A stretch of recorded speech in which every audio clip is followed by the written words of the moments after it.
বাংলা সংবাদ আপনাদের স্বাগতম। প্রথমেই শিরোনাম। সাবেক রাষ্ট্রপতি আব্দুল হামিদের ভোট দেওয়ার বিষয়ে যা জানা গেল। চরমোনাই পীরের বাসায় তারেক রহমান। শপথ অনুষ্ঠানে হেফাজত আমিরকে আমন্ত্রণ জানালেন তারেক রহমান। বগুড়ায় আমালিক কার্যালয়ে জাতীয় পতাকা উত্তোলন। শান্তিপূর্ণ নির্বাচনের নাটক সাজিয়ে সন্ধ্যার পর ইঞ্জিনিয়ারিং হয়েছে। সাবেক রাষ্ট্রপতি আব্দুল হামিদের ভোট দেবার বিষয়ে যা জানা গেল।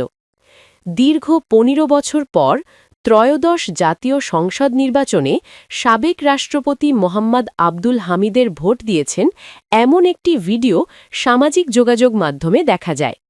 এতে তাকে বলতে শোনা যায়, ১৫ বছর পরে ভোট দিলাম, অনেকদিন দিতে পারি নাই, এটা একটা আফসোস ছিল যে মরবার আগে আর দিতে পারি কিনা। রিউমার স্ক্যানার টিমের অনুসন্ধানে দেখা যায়, সাবেক রাষ্ট্রপতি মোহাম্মদ আব্দুল হামিদের দীর্ঘ ১৫ বছর পর ভোট প্রদান বিষয়ক এ ভিডিওটি সাম্প্রতিক সময়ের নয়।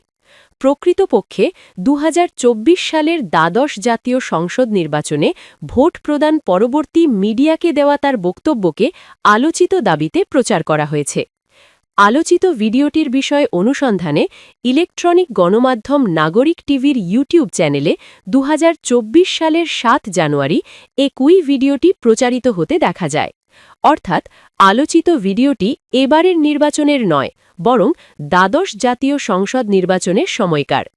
বিষয়টি নিয়ে আরও অনুসন্ধানে ১৫ বছর পর ভোট দিলেন সাবেক রাষ্ট্রপতি শিরোনামে ২০২৪ সালের দৈনিক যুগান্তরের একটি প্রতিবেদন খুঁজে পাওয়া যায়। প্রতিবেদনে বলা হয়, ৭ জানুয়ারি রোববার বিকাল ৩:৪টার দিকে তার পৈতৃক বাড়ি কিশোরগঞ্জের মিঠামইন উপজেলার কামালপুর সরকারি প্রাথমিক বিদ্যালয় কেন্দ্রে ২ নাতনিসহ এসে ভোট দেন সাবেক এই রাষ্ট্রপতি। প্রতিবেদনে আরও বলা হয়, আব্দুল হামিদ সর্বশেষ ২০০৮ সালের নবম জাতীয় সংসদ নির্বাচনে ভোট কেন্দ্রে গিয়ে ভোট দিয়েছিলেন।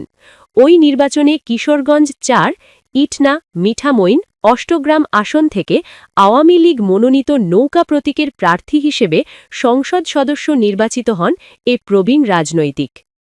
পরবর্তীতে এ বিষয়ে বিস্তারিত অনুসন্ধানে জানা যায়, দ্বাদশ জাতীয় সংসদ নির্বাচনে দীর্ঘ ১৫ বছর পর ভোট কেন্দ্রে গিয়ে নিজের ভোট প্রদান করেন সাবেক রাষ্ট্রপতি মোহাম্মদ আব্দুল হামিদ। সর্বশেষ ২০০৮ সালের নবম জাতীয় সংসদ নির্বাচনে ভোট কেন্দ্রে গিয়ে ভোট দিয়েছিলেন তিনি। মূলত ২০১৩ সালে বিনা প্রতিদ্বন্দ্বিতায় দেশের ২০তম রাষ্ট্রপতি নির্বাচিত হন আব্দুল হামিদ। পরে ২০১৮ সালে দ্বিতীয় মেয়াদে ২১তম রাষ্ট্রপতির শপথ নেন। এই ২ মেয়াদে দীর্ঘ ১০ বছরের বেশি সময় রাষ্ট্রপতি হিসেবে দায়িত্ব পালনকালে তিনি ভোট দিতে পারেননি। সুতরাং সাবেক রাষ্ট্রপতি মোহাম্মদ আব্দুল হামিদের দ্বাদশ জাতীয় সংসদ নির্বাচনে দীর্ঘ ১৫ বছর পর ভোট প্রদানের পর দেওয়া বক্তব্যকে সাম্প্রতিক দাবিতে প্রচার করা হচ্ছে, যা মিথ্যা। চরমোনাই পীরের বাসায় তারেক রহমান। ইসলামী আন্দোলনের আমির ও চরমোনাই পীর মোহাম্মদ রেজাউল করিমের সঙ্গে সৌজন্য সাক্ষাৎ করতে তার বাসায় গেলেন বিএনপি চেয়ারম্যান তারেক রহমান। সোমবার ১৬ ফেব্রুয়ারি সন্ধ্যা ৭টা১৭ বিএনপির চেয়ারম্যান রাজধানীর সিদ্ধেশ্বরী এলাকায় চরমোনাই পীরের বাসায় প্রবেশ করেন। এর আগে রোববার ১৫ ফেব্রুয়ারি সন্ধ্যায় জামায়াত ইসলামীর আমির ড শফিকুর রহমান ও জাতীয় নাগরিক পার্টির আহ্বায়ক নাহিদ ইসলামের সঙ্গে সাক্ষাৎ করতে তাদের বাসায় যান বিএনপির চেয়ারম্যান। এ সময় তারেক রহমানকে ফুলেল শুভেচ্ছা জানান তারা। ত্রয়োদশ জাতীয় সংসদ নির্বাচনে সরকার গঠনের আগে এ সৌজন্য সাক্ষাৎ বলে বিএনপির দলীয় সূত্র জানিয়েছে। শপথ অনুষ্ঠানে হেফাজত আমিরকে আমন্ত্রণ জানালেন তারেক রহমান। ত্রয়োদশ জাতীয় সংসদ নির্বাচনে নির্বাচিত সংসদ সদস্য ও মন্ত্রিসভার শপথ অনুষ্ঠানে হেফাজতে ইসলামের আমির আল্লামা মুহিবুল্লাহ বাবুনগরীকে অতিথি হিসেবে আমন্ত্রণ জানিয়েছেন বিএনপির চেয়ারম্যান তারেক রহমান। সোমবার ১৬ ফেব্রুয়ারি সন্ধ্যায় বিএনপির অফিসিয়াল ফেসবুক পেজে এ তথ্য জানানো হয়েছে। ফেসবুক পোস্টে দলটি জানায়, আজ সোমবার দুপুরে টেলিফোনে আল্লামা মুহিবুল্লাহ বাবুনগরীর সঙ্গে কথা বলেন তারেক রহমান এবং আগামীকাল মঙ্গলবার অনুষ্ঠিতব্য নতুন সরকারের শপথ অনুষ্ঠানে উপস্থিত থাকার জন্য আনুষ্ঠানিক আমন্ত্রণ জানান। জানা গেছে, শপথ অনুষ্ঠানকে সর্বস্তরের অংশগ্রহণমূলক ও তাৎপর্যপূর্ণ করতে বিভিন্ন রাজনৈতিক, সামাজিক ও ধর্মীয় ব্যক্তিত্বকে আমন্ত্রণ জানানো হচ্ছে। তারই অংশ হিসেবে হেফাজতে ইসলামের আমিরকে আমন্ত্রণ জানানো হয়েছে। এ বিষয়ে আনুষ্ঠানিকভাবে হেফাজতে ইসলামের পক্ষ থেকে তাৎক্ষণিক কোনো প্রতিক্রিয়া পাওয়া যায়নি। উল্লেখ্য, মঙ্গলবার নতুন সরকারের শপথ অনুষ্ঠান অনুষ্ঠিত হওয়ার কথা রয়েছে। অনুষ্ঠানে বিভিন্ন রাজনৈতিক দল ও বিশিষ্ট ব্যক্তিদের উপস্থিত থাকার সম্ভাবনা রয়েছে। বগুড়ায় আওয়ামী লীগ কার্যালয়ে জাতীয় পতাকা উত্তোলন। বগুড়া শহরের টেম্পল রোডে ধ্বংসাস্তূপে পরিণত করা কার্যক্রম নিষিদ্ধ জেলা আওয়ামী লীগ ও অঙ্গ সহযোগী সংগঠনের কার্যালয়ে জাতীয় পতাকা উত্তোলনের দাবি করা হয়েছে। সোমবার সন্ধ্যায় বগুড়া জেলা আওয়ামী লীগ নামে ফেসবুক আইডিতে এ সংক্রান্ত ছবি সহকারে একটি পোস্ট দেওয়া হয়। দিনের যে কোনো সময়ে দোতলায় এ পতাকাটি উত্তোলন করা হয়েছে।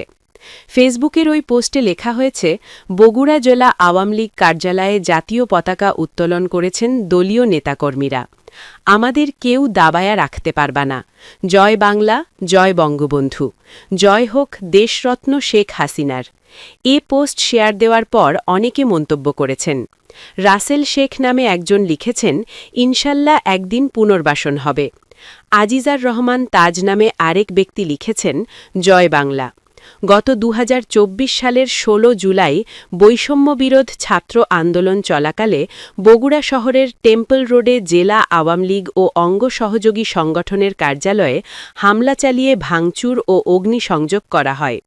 ৫ আগস্ট কার্যালয়টিতে অগ্নিসংযোগ করা হয়।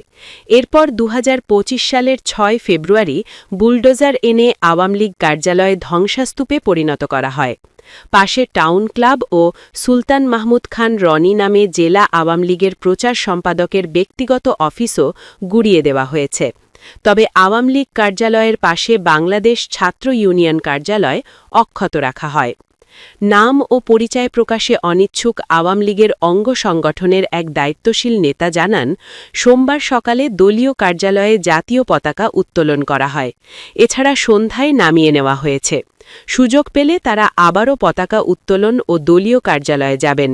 এ প্রসঙ্গে জানতে বগুড়া সদর থানার ওসি মনিরুল ইসলাম ও ইন্সপেক্টর তদন্ত মাহফুজ আলমকে ফোন দিলে তারা না ধরায় আওয়ামী লীগ কার্যালয়ে পতাকা উত্তোলনের ব্যাপারে তাদের বক্তব্য পাওয়া যায়নি। বগুড়া জেলা বিএনপির সভাপতি রেজাউল করিম বাদশা সাংবাদিকদের বলেন, তিনি ঢাকায় রয়েছেন, এ ব্যাপারে কিছু জানেন না। শান্তিপূর্ণ নির্বাচনের নাটক সাজিয়ে সন্ধ্যার পর ইঞ্জিনিয়ারিং হয়েছে। শান্তিপূর্ণ নির্বাচনের প্রকাশ্য নাটক সাজিয়ে সন্ধ্যার পর থেকে সূক্ষ্ম ইঞ্জিনিয়ারিংয়ের মাধ্যমে জনগণের সঙ্গে নির্মম তামাশা করা হয়েছে বলে মন্তব্য করেছেন বাংলাদেশ খেলাফত মজলিসের আমির আল্লামা মামুনুল হক। সোমবার ১৬ ফেব্রুয়ারি জামায়াতে ইসলামী নেতৃত্বাধীন ১১ দলীয় জোটের কর্মসূচির অংশ হিসেবে রাজধানীর বাইতুল মোকাররম জাতীয় মসজিদের উত্তর গেটে বিক্ষোভ মিছিলের আগে সংক্ষিপ্ত সমাবেশে তিনি এ মন্তব্য করেন। সারা দেশে নির্বাচন পরবর্তী সহিংসতা, নির্যাতন, নিপীড়ন, হত্যা, ধর্ষণ, অগ্নিসংযোগ, হামলা ও ভাঙচুরের প্রতিবাদে ১১ দলীয় ঐক্যজোটের উদ্যোগে সোমবার বিকেলে এ কর্মসূচি আয়োজন করা হয়। পরে রাত 11:15টার দিকে জামায়াতের অফিসিয়াল ফেসবুক পেজে দেওয়া এক পোস্টে এ তথ্য জানানো হয়েছে। মামুনুল হক বলেন, আমরা আশা করেছিলাম বহু রক্ত অশ্রু বিনিময়ে অর্জিত নতুন বাংলাদেশে একটি সুষ্ঠু নির্বাচন হবে। মানুষ আশা করেছিল ব্যালটের অধিকার ফিরে পাবে। কিন্তু দুর্ভাগ্যজনকভাবে ১২ ফেব্রুয়ারি মানুষের ব্যালটের অধিকারের সঙ্গে নির্মম তামাশা করে একটি সাজানো ও পরিকল্পিত ফলাফল ঘোষণা করা হয়েছে। সূক্ষ্ম ইঞ্জিনিয়ারিংয়ের মাধ্যমে টার্গেট করা ব্যক্তিদের জাতীয় সংসদে যাওয়ার পথে প্রতিবন্ধকতা তৈরি করা হয়েছে। ডিপ স্টেটের এজেন্ডা বাস্তবায়ন করতে বাংলাদেশের জনগণের অর্থে লালিত প্রশাসন ব্যবহার করা হয়েছে। তিনি প্রধান নির্বাচন কমিশনারের উদ্দেশ্যে বলেন, আপনার পূর্ববর্তী সিইসির পরিণাম থেকে আপনি শিক্ষা গ্রহণ করুন। আমরা যে আপত্তি জানিয়েছি, সঠিক তদন্তের মাধ্যমে জনগণের ব্যালটের অধিকার